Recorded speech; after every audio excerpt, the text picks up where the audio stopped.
Vous pouvez ensuite modifier vos fenêtres, c'est-à-dire vous pouvez ajouter une nouvelle fenêtre, c'est-à-dire un nouveau classeur, que vous retrouverez en bas sur votre barre de tâches, ou bien lorsque vous allez faire réorganiser tout. Par exemple, cliquez sur réorganiser tout, et il vous propose d'ouvrir tous vos classeurs Excel en même temps, sur une même page. Pour cela, choisissez si vous voulez les afficher en mosaïque, en horizontal, en vertical ou en cascade. Nous allons mettre ici par exemple mosaïque. Et nous voyons que le deuxième classeur que je viens de créer vient d'apparaître ici. Je peux donc travailler sur deux classeurs à la fois. Les deux classeurs sont les mêmes, mais je peux travailler par exemple sur cette feuille 5 en même temps qu'ici sur cette feuille 3. Lorsque vous voulez enlever le tableau, appuyez ici sur la croix, ou bien si vous voulez le mettre en plein écran sur agrandir, ou bien si vous voulez le réduire temporairement sur réduire. Ici nous allons le quitter et nous allons remettre en plein écran celui-là.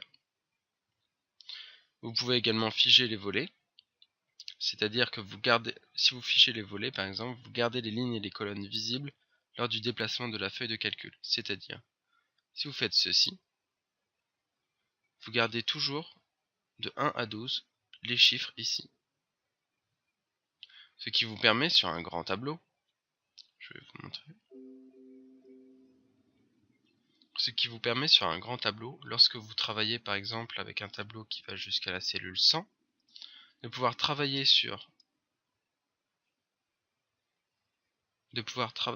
ce qu'il y a ici, tout en gardant le haut du tableau. Par exemple, si vous faites une comparaison entre les produits qui étaient sur les 12 premières cases et les produits des 10 dernières cases. Vous pouvez également figer la ligne supérieure seulement, ou bien figer la première colonne seulement. C'est comme vous voulez. Vous pouvez aussi fractionner, c'est-à-dire que vous divisez la fenêtre en plusieurs volets redimensionnables contenant les vues de votre feuille de calcul, c'est-à-dire que vous pouvez les bouger à tout moment, comme ceci. Voilà, et là vous bougez par exemple que les lignes ici avec votre molette.